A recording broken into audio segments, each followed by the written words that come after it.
로마서 1장 29절인데요.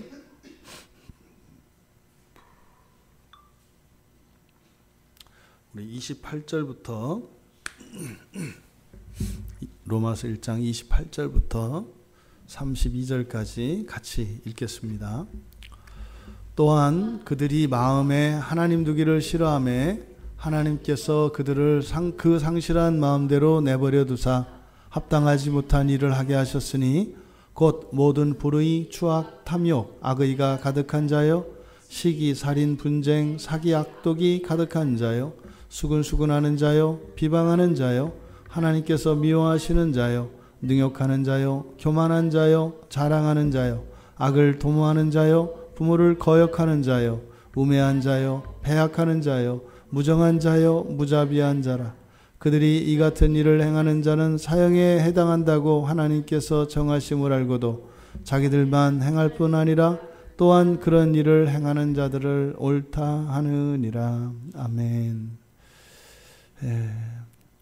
하나님을 마음에 두기 싫어하는 사람들, 그들이 원하는 대로 그렇게 하나님을 알고자 하지도 않고 하나님께 의지하려 하지도 않고 하나님께 기대조차 하지 않고 그저 자신의 힘으로 살아가려고 하는 사람들, 이제 그런 사람들을 마음에 하나님 두기를 싫어하는 사람들이라고 했습니다.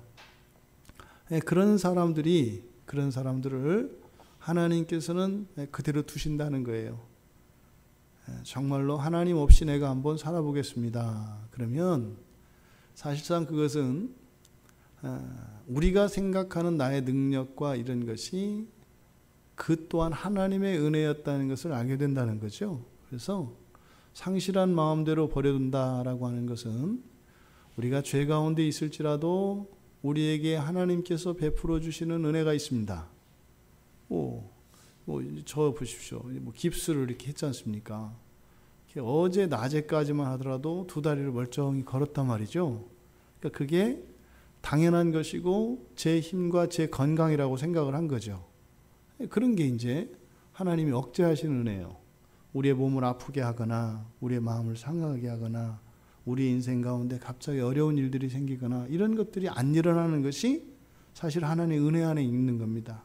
우리가 그냥 어제와 똑같은 오늘 하루를 살았다. 그것은 사실은 하나님의 억제하시는 은혜로 말미암는다. 이렇게 말씀을 드렸습니다. 똑같은 일이 반복되는 것, 그것은 창조주 하나님의 전능하신 능력으로 변함없이 은혜를 베풀어 주시기 때문에 우리의 일상이 있다는 거예요. 그런데 이게 상실한 마음대로 둔다라고 하는 것은 온전하지 못한 상태, 그래서 불합격품이죠. 부족한, 그래서 타락한 사람의 본성대로 하나님이 두신다. 그래서 억제하셨던 은혜를 거두시는 거예요. 구원과 우리의 이것과 상관없이 하나님께서 사랑이시기 때문에 우리를 사랑해 주시는 그런 거 있어요. 마치 부모들이 자녀들을 밉든 곱든 부모 노릇하는 거 있지 않습니까? 이렇게 부모로서 하는 거. 그런 게 사실은 부모의 도리를 하는 거, 이런 게 이제 억제하시는 은혜지요. 그럼 자식 녀석이 속을 썩이고 집을 나가버렸단 말이에요. 그런 게 이제 억제하신 은혜를 거둔 거, 이겁니다. 그러니까 스스로 하나님의 은혜를 뿌리치고 이제 세상 밖으로 나가 있는 것과 같은 이런 상태가 상실한 마음대로 내버려 둔 겁니다. 이랬을 때 이제 나타나는 일들이 있다는 거예요. 그걸 15가지로 로마서의 서론에서 이야기하고 있는데, 첫 번째, 합당하지 못한 일을 하게 된다는 거예요. 그러니까 우리가 이렇게 사람들을 볼 때 말도 안 되는 짓을 하고 하는 그런 게 뭐예요? 바로 상실한 마음의 상태에서 벌이는 일들이다. 그다음 두 번째로 이제 모든 불의, 추악, 탐욕, 악의가 가득한 일들. 그리고 세 번째로 시기, 살인, 분쟁, 사기, 악독이 가득한 일. 지금 이제 오늘 수근수근하는 자요라고 되어 있는 이제 네 번째입니다. 상실한 마음대로 내버려 두셨을 때 우리들이 하게 되는 행위들, 사람들이 어떤 일을 하게 되는지를 가르쳐 주는 거예요. 네 번째로 수근수근하는 일들이라고 얘기하고 있습니다. 수근수근하는 일. 그러면 수근수근하는 일이 무엇이겠는가? 이 수근수근하는 일, 이 수근수근한다라고 하는 이 말의 말뜻은 속삭이는 겁니다. 이렇게 소곤소곤 이게 수근되는 거예요. 근데 뭘 소곤소곤 되겠어요? 좋은 얘기를 소곤소곤 되겠어요? 안 좋은 얘기를 소곤소곤 되겠어요? 안 좋은 얘기를 소곤소곤 되는 거예요. 그래서 여기서 수근수근한다라고 하는 이것은 밀고자를 나타냅니다. 밀고자. 또 소문을 퍼뜨리는 일을 말합니다. 소문을 퍼뜨리는 일. 물론 이 소문은 좋은 소문이 아니에요. 나쁜 소문이에요. 그 사람의 흠이 되는 것, 약점이 되는 것, 이런 것을 퍼뜨리는 것을 말합니다. 그리고 이것은 또 뒷담하는 일을 말해요. 그런 일을 앞에서 하면은 그게 수근거리는 거 아니에요. 근데 이거 뒤에서 한다 말이죠. 뒤에서 하는 것이 수근거리는 겁니다. 근데 이것을 하는 방식은 몰래 합니다. 몰래. 표시 안 나게 살금살금. 그래서 이거 엉큼하다 그래요. 안 하는 듯이 하면서 하는 방식이 그래요. 그러면서 이렇게 아주 조금씩 안 하는 듯 하면서 엉큼하게 험담하는 일. 이게 수근수근하는 일이에요. 지금 1장 29절에서 30절로 이어지는 데 보면 30절에 처음에 비방하는 자요 이렇게 되어 있습니다. 그래서 수근수근하는 자요, 비방하는 자요. 지금 이런 악덕들을, 이런 악덕의 목록들을 쭉 열거하는 성경 본문들이 많이 있는데 그 가운데 고린도후서 12장 20절을 보면 지금 사도 바울이 여기에서 이야기하는 것과 비슷한 문맥이 나옵니다. 고린도후서 12장 20절에 보면 하반절에 다툼과 시기와 분냉과 당지는 것과 그리고 나서 비방과 수군거림과 똑같이 지시합니다. 근데 여기서는 로마서 1장 29절에서는 수근수근하는 자가 앞에 나오고 그리고 비방하는 것이 뒤로 가 있는데 고린도후서 12장 20절에는 그 순서만 바뀌어 있습니다. 그러니까 똑같이 이 수근거림과 비방하는 것을 동시에 놓고 있습니다. 근데 비슷한 말이거든요. 그러니까 둘 다 말과 관련된 겁니다. 말과 관련되는 건데 수근거리는 것과 비방하는 것을 나누어서 설명을 합니다. 그래서 우리도 이거를 좀 나누어서 우리가 살펴볼 필요가 있겠다. 그래서 오늘은 수근수근하는 일이 무엇인가 이것을 우리가 함께 살펴보려고 합니다. 그러면 이 수근수근하는 일의 특성은 첫 번째 은밀하게 이루어진다는 거예요. 은밀하게 이루어진다. 이 수근수근하게 하는 일은 은밀하게 이루어진다. 이외에 은밀하게 한다는 일이 이 의미가 무엇일까? 굉장히 중요합니다. 은밀하게 하는 일은. 은밀하게 하는 일이 특별히 중요한 이유는 하나님께서 은밀한 중에 보시기 때문에 그래요. 그러니까 은밀한 중에 일어나는 일은요. 하나님이 보신다고요. 그러니까 여러분 그렇지 않아요? 여러분이 이렇게 존경하고 사랑하는 누군가가 있으면 그 사람 앞에서 어떻게 해야 돼요? 잘 보여야죠. 잘 보여야죠. 그러니까 좀 밉보이더라도 없을 때 해야죠. 없을 때. 그러니까 하나님께서는요. 은밀한 중에 보시고 게다가 갚으신다 그래요. 그러니까 은밀한 중에 하는 일은 어떻게 해야 돼요? 잘해야 돼요. 잘해야 돼요. 그러니까 이 수근수근하는 일이 문제가 이게 이 특성이 은밀한 중에 하는 것인데 이게 뭐예요? 하나님이 보고 갚으신다는 거예요. 하나님이. 그러니까 단순히 이게 지금 이 일이 도덕적으로 옳다 그러다가 아니라 이게 지금 하나님 앞에서 일어나는 일이다라고 하는 것을 우리가 기억해야 합니다. 그래서 구제를 하거나 기도를 하거나 선물을 하거나 이런 선한 일들을 할 때 그래서 은밀한 중에 하라 그래요. 은밀한 중에. 그러니까 오히려 하나님 앞에서 그러니까 잘못했더라도 하나님 앞에서는 잘해야 되는 거예요. 정말 멍청하고 고집스러운 사람들은 뭐냐면 나는 지금까지 잘못했는데 뭘 갑자기 하나님 앞이라고 뭘 잘해. 일관되게 난 계속 잘못할 거야. 이게 제일 멍청하고 고집 부리는 거예요. 고집스러운 거예요. 다 잘해야 되지만 제일 좋은 거는 하나님 앞에서도 잘하고 하나님 안 계실 때도 잘하는 거예요. 그죠? 그 다음은요. 최고 나쁜 건 하나님 앞에서나 하나님 뒤에서나 다 잘못하는 게 최고 나쁜 거예요. 그 다음은요. 딴 데서 못하더라도 최소한 하나님 앞에서만큼은 잘해야죠. 그러니까 일주일만 흥청망청 살았어도 이런 예배 시간만큼은 어떻게 돼요? 이게 잘 보이는 거예요. 그런 거를 또 뭐 이렇게 내가 일주일 내내 이렇게 엉뚱한 짓 하다가 이렇게 하는 거예요. 가식이고 위선이야. 아니에요. 지금 이미 그렇게 못 사는 건 할 수 없고 이렇게 하나님 앞에서라도 잘 보여야 한다 이 말이에요. 그러니까 이렇게 좋은 일들을 해야 돼요. 뭐가? 은밀하게 하는 일은. 은밀하게 하는 일은 좋은 일들, 하나님께 칭찬받은 일을 할 때 은밀하게 해야 된다고요. 그런데 이 수근수근 하는 일, 그 험담을 하고 다른 사람에 대해서 나쁜 말을 하는 이것을 은밀한 중에 하면 안 된다. 그럼 어떻게 되겠어요? 만약에 이렇게 이런 얘기를 하려면 은밀한 중에 하지 말고 어떻게 하면 되겠어요? 공개적으로 하면 되는 거예요. 그럼 수근거림은 아니잖아요. 그럼 공개적으로 하는 거예요. 공개적으로. 정해야 되겠으면 어떻게 해라? 공개적으로 대놓고 해라. 그런 게 수근거림이 아니니까. 두 번째, 재미쳤다가 하나님한테 야단 맞는다. 두 번째, 이 수근거림의 두 번째 특징은 허물을 퍼뜨리는 거예요. 목적이 허물을 퍼뜨리는 거예요. 퍼뜨리는 거. 그러니까 다른 사람의 허물을 널리 알려서 막 전파하는 거예요. 이렇게. 이게 수군거림의 특징입니다. 그러니까 여기서 수군거린다라고 하는 것은요.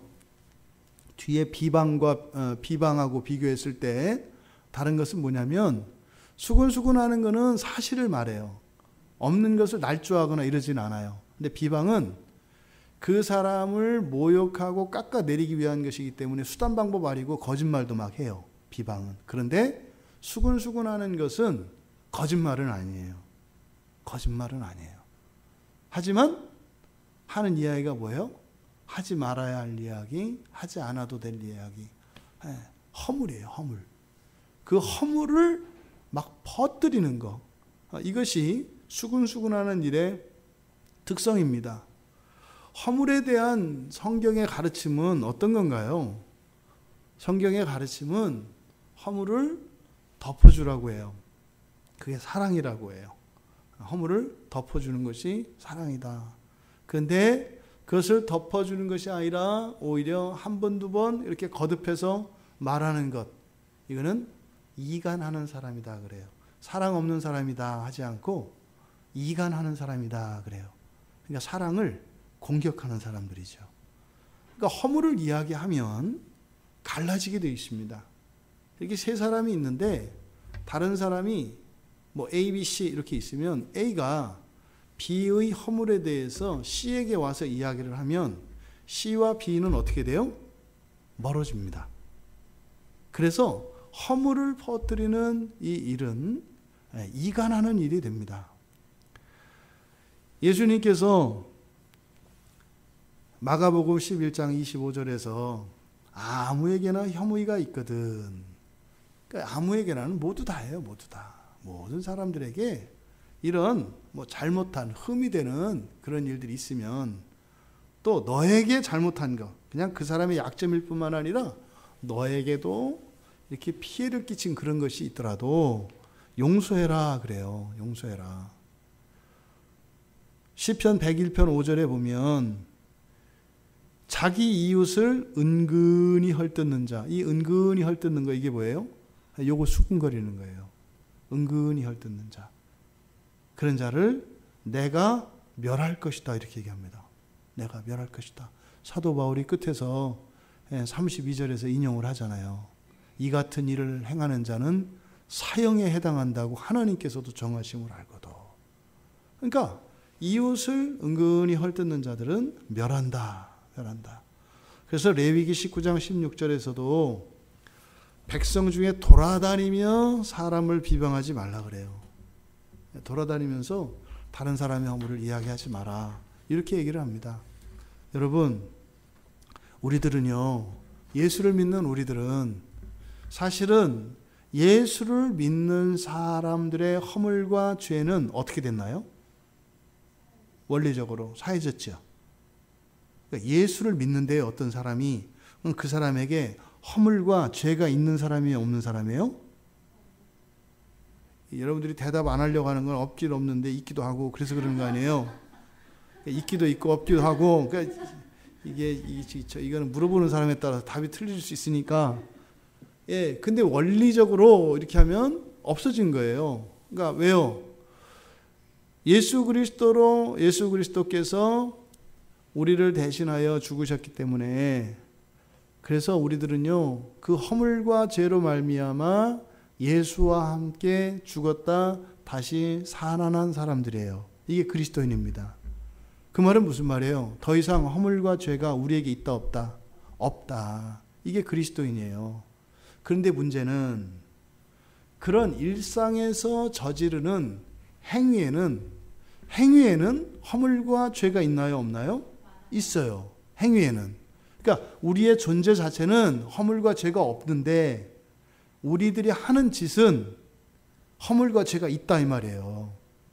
그러니까 우리가 비록 그런 행위를 한다 할지라도 사실은 그런 허물과 죄는 종말에 가면 더 이상 있어요, 없어요? 없다고요.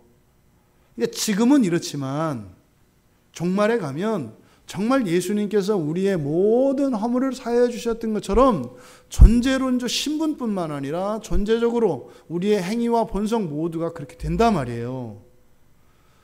그러니까 다른 사람의, 여기서 다른 사람은 이제 우리 그리스도인을 전제로 합니다. 다른 그리스도인의 허물을 이야기해요. 그러면 이게 단순히 그냥 누구의 잘못 실수만 얘기하는 게 아니다 이 말이에요. 왜요? 예수 그리스도께서 그 허물을 다 대속하셨다고 했는데 그 사람이 허물을 얘기하면 어떤 결과가 돼요? 예수 그리스도의 대속의 능력을 의심하는 게 된다고요. 저런 사람이다? 예수가 십자가에서 이제는 그런 사람이 아니도록 그 허물을 다 사해 주셨다니까요. 허물이 죽었다니까요. 그런데 내 입으로 얘기를 해요. 아니야, 저 사람 이런저런 허물이 있는 사람이다.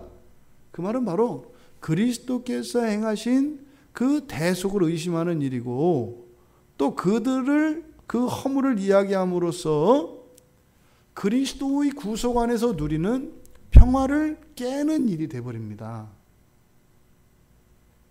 우리의 생활 속에서는 실수와 잘못이 있을 수 있습니다. 그러니까 그것은 어떻게 해요? 도와줄 일이고 가르칠 일이고, 그리고 참고 기다리며 온전하게 될 때까지 기회를 제공해야 될 일입니다.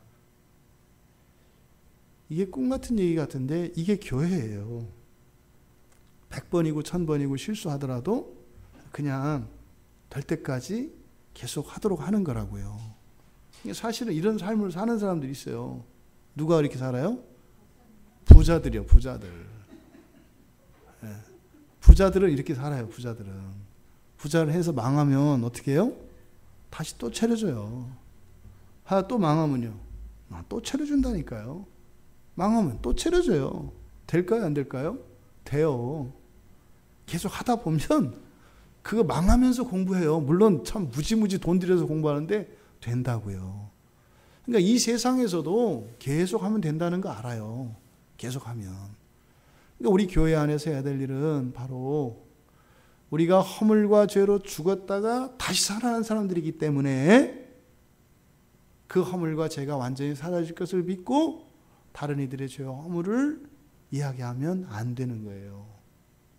그 허물과 죄는 어떻게 해야 되는 거예요? 우리가 감싸고 도와줘야 되는 거예요. 왜? 예수님께서 이미 그 문제를 해결하셨기 때문에. 하지만 그 일을 완성시키는 일에 우리들을 부르셔서 우리들과 함께 그 영광을 나누시려고 하시는 거죠. 그러니까 사도 바울이 디모데에게 편지를 쓰면서 디모데후서 4장 16절에 이제 편지의 마지막을 장식할 때 그 얘기를 해요. 자신을 버리고 떠난 사람들을 이제 거론을 하면서 그 사람들에게 허물이 돌아가지 않게 해라, 이렇게 얘기를 해요. 잘못한 거 아니다 이 말이에요. 잘못한 거 아니다. 걔들 괜히 뭐 너희들도 뭐 우리 바울 선생님한테 니들이 어떻게 뭐 이랬어 이런 얘기 하지 말라는 거예요. 절대 허물을 돌리지 말라는 거예요. 왜요? 우리들은 종말 이후에 영생을 살아갈 사람들이고 그때서야 비로소 우리가 우리의 실체를 봐요. 지금은 우리의 거푸집이라니까요. 모두 다요. 그러니까 실수가 있을 수 있고 허물이 있을 수 있다고요. 이것이 우리들입니다. 그래서 우리들은 허물과 죄에 대해서 그렇게 수군거리면 안 된다. 세 번째로 이 수군거림의 특징은 다른 사람의 인신을 공격합니다. 인격을 공격해요. 수군거림의 목적은 다른 사람의 인격을 공격하는 거예요. 이게요, 이 세상에서는 이걸 뭐라고 하는지 아세요? 정의롭다 이렇게 얘기합니다. 지금 요즘에 우리나라에서 한참 지금 막 떠도는 게 뭐예요? 미투. 여러분들이 그리스도인으로서 그것을 어떻게 생각하시는지 한번 여러분들이 좀 한번 서로 기회가 되면 이야기를 좀 나눠보실 필요가 있어요. 미투 운동, 그러니까 이제 뭐 성폭력, 성폭행 뭐 했던 성적인 그 죄들을 부끄러워하지 말고 다 얘기해라. 왜요? 그런 건 뿌리 뽑아야 되니까. 그래서 과거에 했던 거 다 얘기해라 이런 거거든요. 그 취지와 동기에 있어서 그것은 충분히 저도 그렇게 되어야 한다고 저도 생각을 합니다. 근절돼야죠. 그런 일 다시 일어나지 말아야죠. 그런데 그런 식으로 막 폭로한다고 될까요? 그렇게 되는 게 아니에요. 엊그저께 뭐 이렇게 유력했던 어떤 사람이 떨어져 나가는 거 보면서 이게 타켓이었구나. 비로소 알았어요. 왜 이걸 할까 했더니 보니까 지금 이제 그 안에서 세력 싸움이 일어나는 거예요. 제가 볼 때. 그래서 이제 다음 순서들 지금 이제 제거하는 거예요. 왜? 서로 정보 다 알거든요. 다 압니다. 그래서 목적이 이거였구나. 여러분, 이 미투 운동이라고 하는 이 의도와 목적이 말입니다. 이렇게 정말로 그 잘못된 악들과 이런 것을 고쳐야 되겠다라고 하는 바른 목적과 바른 의도 존중합니다. 근데 이런 식으로 막 폭로하고 더군다나 5년 전, 10년 전 더더군다나 제자들이 스승들을 막 하는 거 득보다 실이 큰 경우에는 하면 안 되는 거예요. 득보다. 북한에서 옛날에 하던 방식이 있습니다. 수령, 김일성 위대하신 영도자이시며 떠오르는 태양이시고 지지 않는 해이시며 무리를 걸으시고 인민의 어버이 되시는 뭐 이런 식으로 옛날 했으면 제가 안기부 갔어요. 요즘 얼마나 좋은 세상인지 몰라요. 이렇게도 괜찮잖아요. 근데 그 김일성의 이름을 집에서 엄마 아버지가 뭐 김일성 수령님 자를 빼요. 그럼 이런 것들을 고발하는 것을 미덕으로 가르쳤습니다. 북한 아이들이 그랬어요. 그래서 어떻게 해요? 부모고 뭐고 없어요. 어떻게 위대한 영도자 수령님에다가 님자를 안 붙이냐고 그래가지고 사상범으로 고발하고 그럼 상을 주죠. 이렇게. 빨간 마우라 탁 둘러져가지고 공산당 당원증 주고 이렇게 했다고요. 그러니까요. 뭐 말도 못하는 비인륜적인 일들이 막 일어났죠. 죄는 나쁜 겁니다.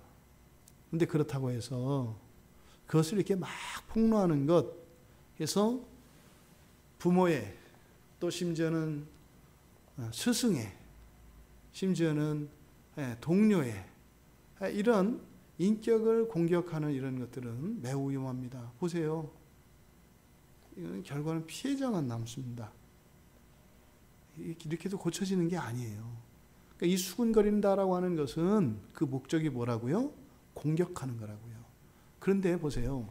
이때 지금 2000년 전에 사도 바울은 수군거리는 것을 죄의 목록으로 내놨잖아요. 2000년 되니까 지금 뭐로 바뀌었어요? 미투 운동으로 바뀐 거예요. 이거를 수군거리는 것을 어떻게 해요? 이것을 완전히 증폭을 시켜서 공권력으로 하는 이런 일들이 막 일어난단 말이죠. 악이 큽니다. 악도 점점 자라갑니다. 성경은요, 아무 일에든지 다툼이나 허용을 하지 말라 그래요. 다툼이나 허용을 하지 마라. 그래서 잘못에 대해서 그냥 눈 감아줘라 이런 게 아니에요. 그렇죠? 허물을 감싸는 이유는 그리스도 안에서 성령의 역사를 우리가 믿기 때문에 성령을 의지하는 것이지 방관하는 게 아니에요. 그럼 어떻게 하겠어요? 기도하고 돕는다니까요. 알면서 당해주는 거라니까요. 왜요? 나의 피 흘림이 그 사람의 양심을 울려요. 죄를 마음껏 저지르고 나서야 회개를 한다니까요. 마음껏 죄를 짓기 전에는 회개하지 않습니다. 다 짓고 나야 그래서 회개를 하는데 사실은 그걸 참아주는 게 그래서 어렵죠. 엄청난 고통을 수반하거든요. 근데도 당해줘야 돼요. 당해줘야 돼요. 어쨌든 이 수군거림의 목표는 그 나쁜 것을 고치거나 도우려고 하는 것이 아니라 오히려 그 사람의 인격을 공격하고자 한다. 이것이 수군거림의 특징입니다. 근데 여러분, 이런 허물에 대한 용서가 없으면 그 허물을 벗을 수가 없습니다. 벗겨지지를 않아요. 극복이 안 된다고요. 안에다 이렇게 감추고 있으면 해결이 되느냐? 해결이 안 돼요. 그 허물은 드러나야 됩니다. 일단 드러나야 돼요. 그리고 나서 그 허물로 인해서 누군가가 고통을 당하고 또 공동체가 피해를 당해야 합니다. 그랬을 때 그 허물이 죄라고 인식을 해요. 자기 안에 있을 때는 그것을 죄라고 인식 안 한다고요. 그래서 누군가가 그것으로 고통을 받는 것을 눈물 한 방울 흘리는 걸 보았을 때, 그러니까 그럴 때는 어떻게 해야 돼요? 참으면 안 돼요. 우연하게 아무 일도 없는 것처럼 이렇게 하면 안 돼요. 그때 어떻게 막 울어야 된다고요. 아프다고 얘기를 해야 된다고요. 아프다. 너무 아프다. 얘기해야 된단 말이에요. 그걸 보면서 처음에는 뭐 아프긴 뭐 아파. 좀 더 참아. 뭐 이렇게 하다가 나중에는 하나님이 정말 죄와 허물로 죽었다 살아난 사람은 이제 그 감정이 움직이게 돼 있어요. 성령께서 움직인다고요. 아, 내가 몹쓸 짓을 했구나. 이게 아니지. 이 마음을 갖게 한다고요. 그 마음을 갖기까지 아주 그 잔인한 그 시간이 있어요. 그때는 막 피 절절절절 나고 뭐 그 있어요. 비로소 그 시간이 지나간 뒤에라야 아, 내가 잘못했구나. 그래서 비로소 하나님 앞에 회개하게 돼요. 그러면 그때 회개하면서 하나님의 용서를 경험했을 때 비로소 그 허물이 사라집니다. 참고 안 하는 게 아니라 더 이상은 그것을 할 수 없는 이런 본성의 변화가 일어납니다. 그렇다면 어떤 때 이렇게 수군거리는가? 지금 여기서 사도 바울이 가르쳐준, 다시 말해 하나님께서 상실한 마음대로 내버려뒀을 때 일어난 일은 사실은 뭐겠어요? 우리 안에 있던 죄지만 하나님의 은혜로 감추어져 있던 게 드러나는 거죠. 그러니까 없던 게 드러나는 게 아니에요, 사실은. 그러니까 있던 거지만 감춰져 있던 죄가 드러나는 거거든요. 그러니까 사실은 죄가 드러났다는 것은 이것은 위기이지만 동시에 기회예요. 왜요? 내 안에 이런 죄가 있는 걸 알았으니까 그럼 죄를 극복하고 죄를 근절할 수 있는 기회지 않습니까? 그러니까 이런 수군거림이 어떤 때 일어나는지를 우리가 알고 있다면, 그러면 이 수군거리는 이런 죄의 행태를 우리가 없애버릴 수 있겠다. 그러면 성경에서 이런 수군거림이 일어나는 경우들이 이제 5가지 정도 성경에 이렇게 이제 제시되어 있거든요. 이게 첫 번째로 이 수군거림이 사무엘하 12장 19절에 가면 다윗이 밧세바를 차지할 때 밧세바의 남편 우리아를 죽이잖아요. 하나님 앞에 끔찍한 그 죄였잖아요. 그래서 그것으로 인해서 벌이 내려집니다. 그 벌이 바로 다윗이 밧세바에게 임신시켰던 그 첫째 아이가 죽는 사건이에요. 근데 그 아이가 죽었거든요. 근데 벌 받아서 죽은 거예요. 근데 그거를 이야기할 수가 없잖아요. 어쨌든 왕자인데 왕한테 왕자가 죽었다는 얘기를 하는 게 쉽지 않지 않습니까? 그러니까 사무엘하 12장 19절에 보면은 그의 신하들이, 그러니까 다윗이 그의 신하들이 서로 수군거리는 것을 보고 그 신하들이 뭐 했다고요? 수군거렸다고요. 뭘 수군거렸겠어요? 아이가 죽은 얘기예요. 그러니까 수군거릴 때 첫 번째가 뭐겠어요? 이렇게 드러내놓고 말할 수 없을 때 수군거려요. 드러내놓고 말할 수 없을 때. 근데 이거는 그 원인이 자기 자신에게 있을 수도 있고 그 대상에게 있을 수도 있어요. 예를 들어서 뭐 저희 아버님 같은 경우 굉장히 무서웠어요. 이게 사실은 알고 보니까 이게 무서운 분이 아니었어요. 이게 어려서 몰랐던 거예요. 어려서. 그러니까 무서우니까 어떻게 해요? 말을 못 해요. 그러니까 항상 뒤에서 이렇게 막 얘기만 한단 말이죠. 또 반대로 그러면 그 대상에게만 그 원인이 있느냐? 그 본인 자신에게도 있습니다. 되게 아쉬워요. 제가 그 20살 이전까지 아버지가 20살에 돌아가셨는데요. 그 전까지 그냥 무서워하지 않고 그냥 이야기를 했더라면 정말 아버지하고 친하게 지낼 수 있었겠다. 그걸 알았을 때 이미 아버님이 무덤에 묻히셨던 그 이후에나 그걸 깨달았죠. 근데요, 나에게도 책임이 있었어요. 나에게 바로 정말 용기가 없었던 겁니다. 용기가 있었더라면 그렇게 수군거릴 필요 없이 이야기할 수 있었어요. 그렇게 하고 어떻게 해요? 여기서도 마찬가지입니다. 다윗의 신하들이 여기서 다윗에게 용기를 내서 이야기하고 위로하고 애통함에 참여할 수 있었더라면 얼마나 더 좋았겠어요. 두 번째로 수군거릴 때 미워하는 자가 수군거려요. 미워하는 사람들은, 그러니까 여러분들이 누군가를 이렇게 수군거린 적이 있다면 생각해 보세요. 미워하는 사람이에요. 미워하는 사람. 제가 얘기하는 게 아니라 성경이 그런단 말이에요. 시편 41편 7절에 보면 나를 미워하는 자가 다 하나같이 내게 대하여 수군거린다. 그러니까 뭐예요? 미워하는 사람은 예외 없이 다 뭐한다? 수군거리게 되어 있다. 그러니까 수군거리는 사람은 어쨌든 미워하는 것을 포함하고 있어요. 그 외에 다른 거 있을 수 있어요. 그러니까 미워하는 사람이 수군거리게 돼 있어요. 그러니까 내가 누군가를 이렇게 수군거린다면 내 안에 그 대상에 대한 미움이 있다는 확실한 증거지요. 그러니까 이거를 내가 수군거리지 말아야지 이렇게 한다고 되는 게 아니에요. 그럼 어디로 가요? 대나무 밭으로 가는 거예요. 어딘가로 가서 하게 되어 있다니까요. 이게 수군거릴 수밖에 없는 미움이 있는 한 그 수군거림은 막을 수 없다. 다만 다 오히려 더 은밀하게 깊은 곳으로 들어가는 것 뿐이죠. 그래서 이것을 막으려면 미움을 극복할 수 있어야 돼요. 그럼 미움을 어떻게 우리가 극복하나요? 미워하지 않는다고 되지 않습니다. 그리고 그 사람이 뭐 나한테 잘해주고 그렇게 되지 않습니다. 아시죠? 미워하면 잘하는 것 때문에도 미워할 수 있어요. 미워하면 그래요. 근데 반대로 사랑하면 어떻게 돼요? 잘못하는 것 때문에 또 더 사랑하게 돼요. 아이고 저쪽이 저런 게 안 돼가지고 내가 더 사랑해줘야 되겠구나 이렇게 가는 거예요. 근데 미워하는 사람이 잘하면 어떻게 돼요? 아니 저러니까 미워하지 않을 수 없지 뭐 이런단 말이에요. 그러니까 그러니까 이 수군거림의 원인이 되는 미움을 극복하려면 사랑밖에 없다.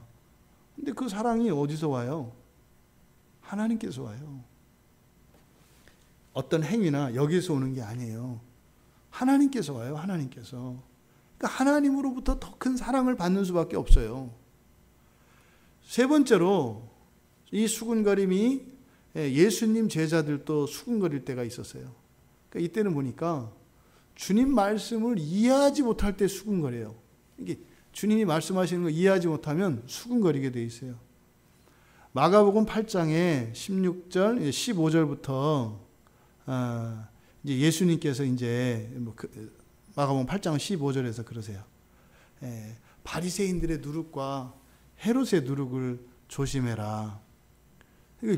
예수님이 이 얘기를 하니까 그 16절에 보면 제자들이 서로 수군거리기를 이는 우리에게 떡이 없음이야. 뭐 이렇게. 그러니까 지금 예수님 말씀을 못 알아들으면 뭐 한다고요? 자기들이 모르고 이렇게 잘못 이해하고 있다는 것을 드러내지 않으려고 말을 막 하게 돼 있다고요. 쓸데없는 말이죠. 이게 수군거림이에요. 그러니까 우리가 하나님의 말씀을 모르고 주님의 말씀을 모르고 그러면 그래서 하나님께 물어보고 성경에서 찾아야 되는데 그것을 갖고 자꾸 사람들하고 이야기하게 되면 뭐가 돼요? 수군거림이 된다고요. 수군거림이. 동일한 일이 누가복음 15장 2절에 보면 바리새인과 서기관들에게도 일어납니다. 바리새인과 서기관들이 수군거려 이르되 이 사람이 죄인을 영접하고 음식을 같이 먹는도다. 그러니까 예수님의 말씀과 예수님이 하시는 그 사역들을 이해하지 못할 때 우리는 어떻게 하면 돼요? 아니요.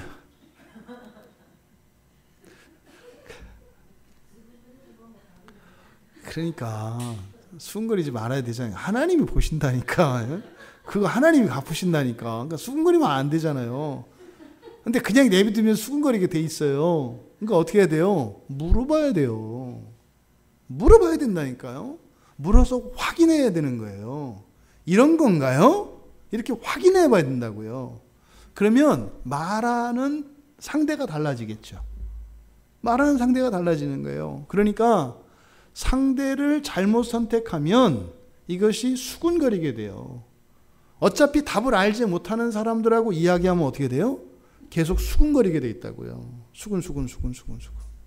그러니까 주님께 여쭤봐야 되는 거죠. 또 이렇게 이해 못할 때와 비슷하기는 하지만 좀 다른 경우가 네 번째로는 무지할 때입니다. 아예 모를 때예요. 그러니까 제자들의 경우는 아주 모르는 건 아니에요. 알긴 아는데 확실히 모를 때, 그래서 이해하지 못할 때도 수군거리고, 아예 그 하나님에 관한 지식을 알지 못하는 무지로 말미암아서도 수군거립니다. 예수님이 요한복음 6장에 보면 그 참떡, 하늘에서 내려오는 생명의 떡에 대한 이야기를 하세요. 표적을 얘기를 하니까 광야에서 이스라엘 백성들은 만나를 먹고 살았잖아요. 그러니까 그게 구약의 백성들이 정말 하나님이 함께 하신다는 증거, 표적이었거든요. 그러니까 예수님한테 그 표적에 대한 이야기를 하니까 예수님이 그 광야의 만나가 무엇을 위한 것이었는지를 이야기해요. 그 만나가 바로 누구였다는 거예요? 예수님에 대한 예표였다는 거거든요. 생명의 떡, 하늘에서 내려오는 떡, 예수의 살로 우리가 피로 먹는 새 생명, 이것을 예표하기 위해서 그 광야에서 만나가 내렸다는 거예요.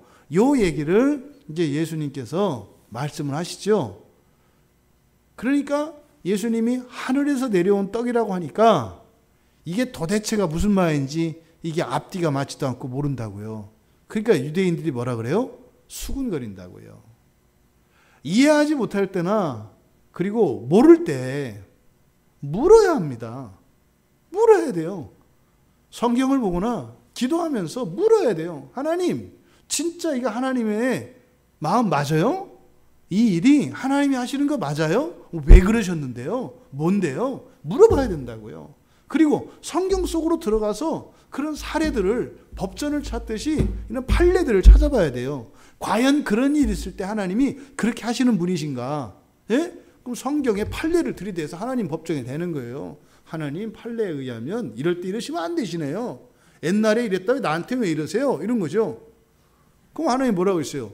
그거 내가 그렇게 한 거 아니야. 이렇게 얘기하실 거 아니에요.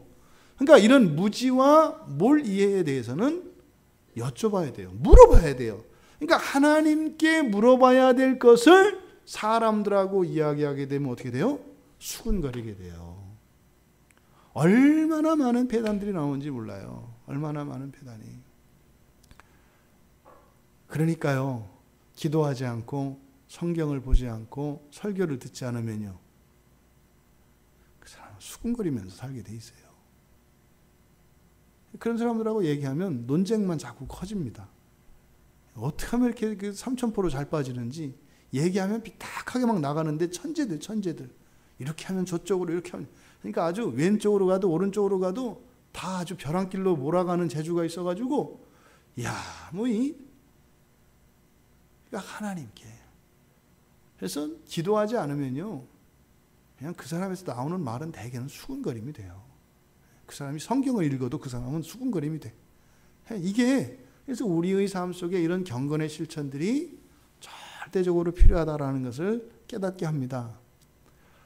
마지막으로 5번째, 이런 수군거림이 말입니다. 그렇게 부정적인 것으로만 나타나지는 않아요.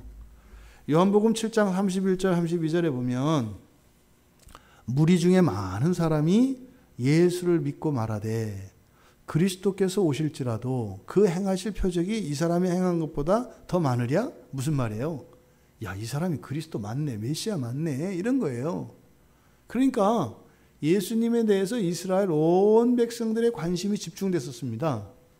그때 32절에서 요한복음 7장 32절에서 예수에 대하여 무리가 수군거리는 것이 바리새인들에게 들렸다, 이렇게 말을 해요. 이 수군거림이라고 하는 것이 그러니까 은밀한 중에 앞에서 이야기했던 이런 특성들 가운데에서 부정적인 것들을 제외하고 그들의 관심의 표현이라고 하는 것을 또한 알게 해요. 그러니까 수군거리는 것 자체가 사실은 뭐예요? 그 대상에 대해서 뭐가 있다? 관심이 있다는 거예요. 근데 그 어떤 관심이에요? 그러니까 미워해요, 미워해. 그러니까 미워하는 사람에 대해서 관심을 가지니 어떤 거에 관심을 갖겠어요? 좋은 것이 아니라 나쁘고 흠잡을 거, 흉볼 거 이런 데 관심을 갖지 않겠어요?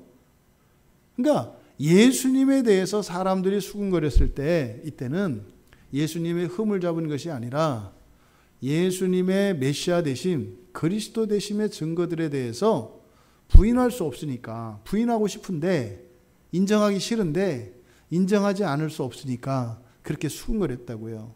그러니까 결국은 어쨌든 관심이 있는 사람들에 대해서 수군거리게 됩니다. 그러니까요, 우리가 누군가에 대해서 관심을 가지고 있을 때 그 대상을 아는 지식과 관계되어 있습니다. 그러니까 사실 이 사람들 가운데 이렇게 수군거리던 사람들 가운데에서 예수님을 분명히 알고 예수를 믿게 된 사람들은 더 이상 그 수군거리는 무리에 있지 않겠죠.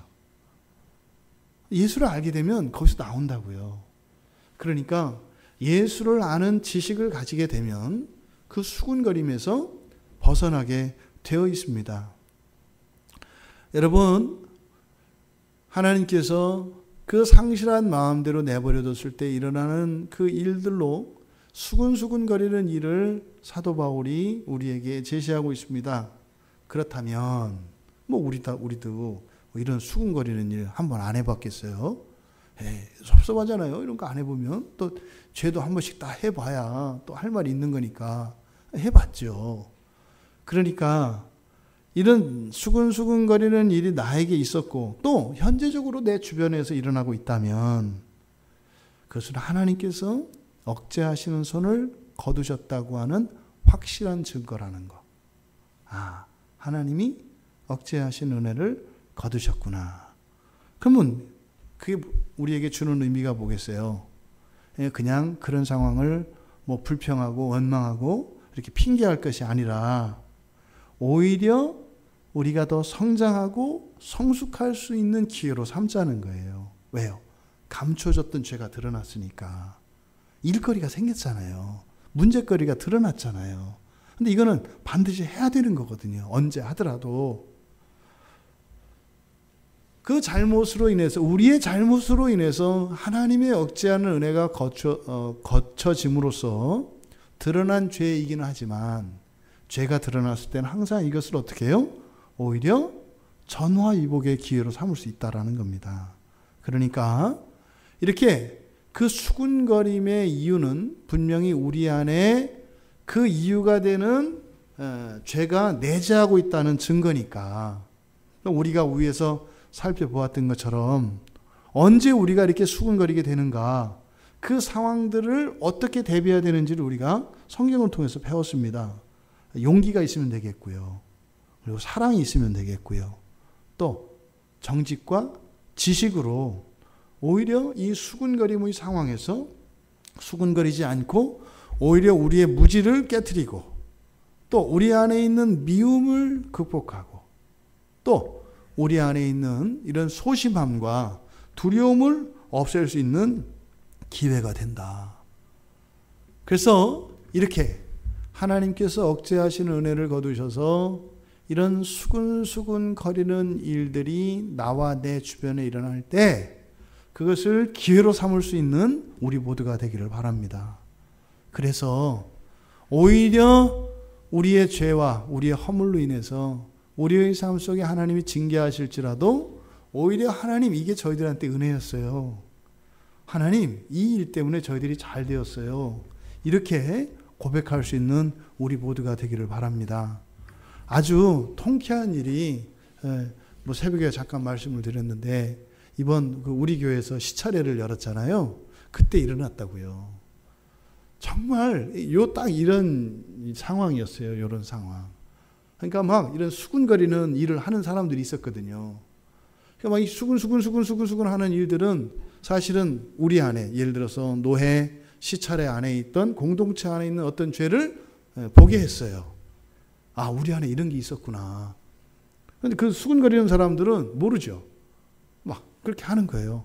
그래서 처음에는 이 상황이 너무 그냥 막 정말 아주 복잡하고 아주 그냥 혼란스러운 정말 너무나 그 참담한 상황이 막 갔다고요. 그런데 이 수근수근거리는 일들을 통해서 우리 시차례 목사님들이 여기 있는 것처럼 이런 용기와 사랑과 정직과 지식으로 이기는 일이 일어났어요. 그러니까 그 수근거렸던 그 어떤 분들은 참 잘못을 엄청나게 했거든요. 근데 결과적으로는 시차례 목사님들과 교회에 큰 유익을 끼쳤어요. 그러니까 이걸 감사하다고 해야 되나. 이런 일들이 일어날 수 있다. 응? 이런 일들이 일어날 수 있다.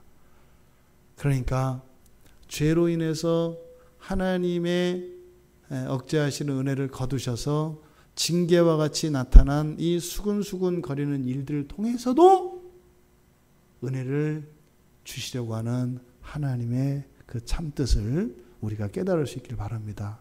그래서 언제 어떤 상황 속에서도 우리에겐 소망이 있어요. 그러니까 그리스도인에겐 사실 지옥이 의미가 없다고요. 왜요? 지옥 가면 지옥이 싫은 것 때문에 회개하고 하나님께 돌아오게 된다니까요. 이게 하나님 백성들이에요. 근데 하나님의 백성들이 아닌 사람들은요. 지옥에 있으면 지옥이 뜨겁다고 욕하고요. 하나님을. 천국에 가면 마음대로 해도 될 것 같으니까 하나님을 모독하고요. 그래서 그리스도를 믿지 않는 그런 사람들은 지옥에 갈 수밖에 없고요. 하나님을 믿는 백성들은 결국에는 하나님 나라에 가게 되어 있어요.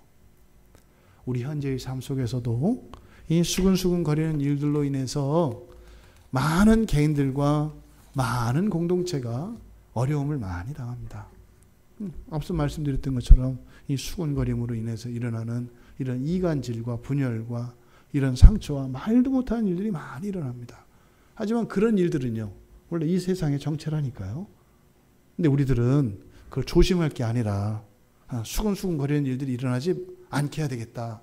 그럴 수는 없어요, 이 세상에. 그런 일들은 반드시 일어나게 되어 있어요. 우리가 그런 일을 삼가하되 만약에 그런 상황이 우리 일상에 벌어졌다 하더라도 오히려 그것을 은혜의 기회로 삼을 수 있는 우리 모두가 되기를 주님의 이름으로 축원합니다. 우리 말씀을 생각하며 잠시 기도하겠습니다. 하나님, 우리들의 입술을 이 시간 회개합니다. 저희들의 생각을 회개합니다. 저희들이 문득 하나님 없이 무심결에 말하고 하나님 생각을 잊어버렸을 때 나도 모르게 뱉어낸 많은 말들 가운데 이런 수근수근 거리는 일들이 있었음을 고백합니다. 하나님, 그런 것이 우리들에게 이런 죄책감과 정죄로가 아니라 내 안에 있는 죄를 인정하고 회개할 수 있는 기회가 되길 바랍니다.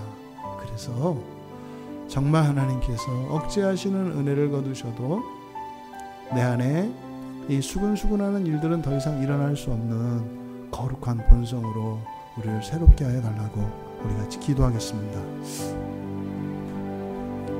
하나님,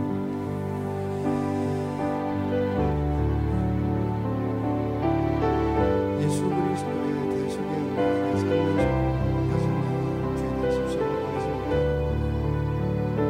저희 한순간이라도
주시옵소서.